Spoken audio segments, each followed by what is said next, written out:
আশা করব নির্বাচনের আগে লেভেল প্লেইং ফিল্ড তৈরি করা হবে।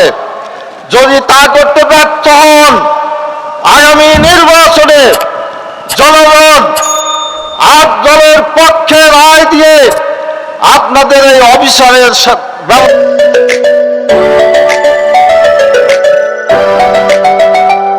বাংলাদেশ খেলাফতে মজলিসের সম্মানিত নায়েবে আমির হযরত মাওলানা ইউসুফ আশরাফ সাহেব দামাত বারকাতুহুল্লাহ আলিয়া, আমি মৌসুফকে ওনার গুরুত্বপূর্ণ বক্তব্য পেশ করার জন্য সবিনয় অনুরোধ জানাচ্ছি। নারায়ে তাকবীর, নারায়ে তাকবীর।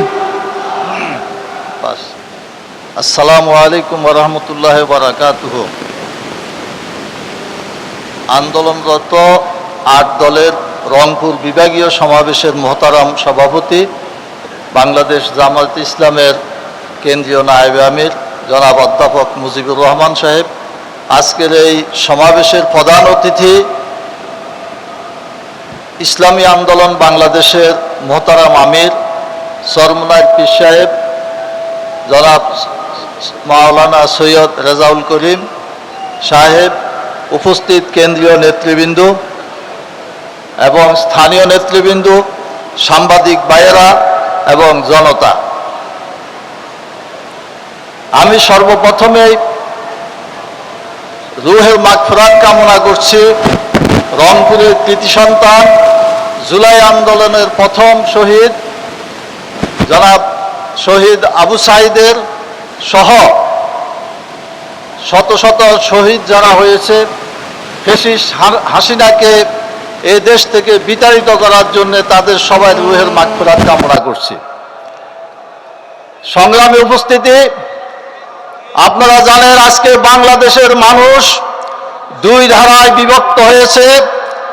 এক ধারা 24-এর গণ অভ্যুত্থানের পক্ষের দ্বারা, যারা আর বিগত স্বৈরাচারী ব্যবস্থায় ফেরত যেতে চায় না, আর এক ধারা ভারতের ফরমায়েশে তৈরি 72-এর সংবিধানের পক্ষে অবস্থান নিয়েছে। তারা, আপনারা কোন পক্ষে অবস্থান নিতে চান? 24-এর গণ অভ্যুত্থানের পক্ষে অবস্থান নেবেন?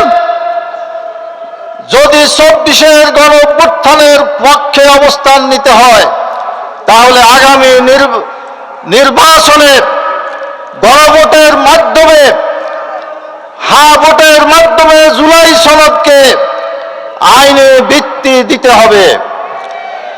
আমরা সরকারকে জানিয়ে দিতে চাই, একই দিনে জাতীয় নির্বাচন এবং গণভোট এটা কোনো অবস্থাতেই সম্ভব নয়।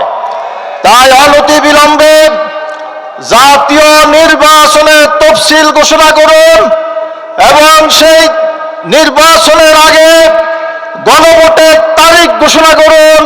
গণভোটের মাধ্যমে প্রথমে জুলাই সনদ চূড়ান্ত আইনে ভিত্তি পাবে, তারপরে জাতীয় নির্বাচন অনুষ্ঠিত হবে।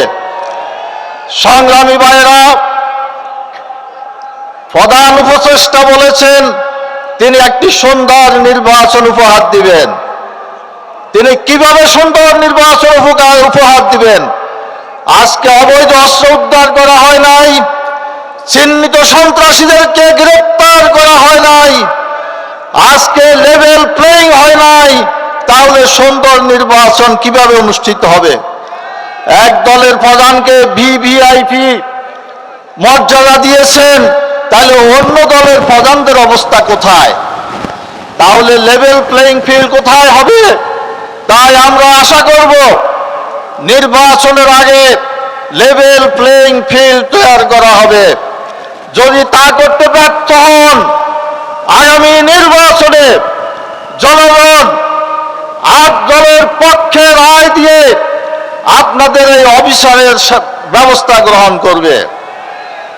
সংগ্রামী সাথী বন্ধুগণ, আমাদের অন্যতম একটা দাবি ছিল পেশিবাদের বিচার, পেশিবাদের জননী শেখ হাসিনার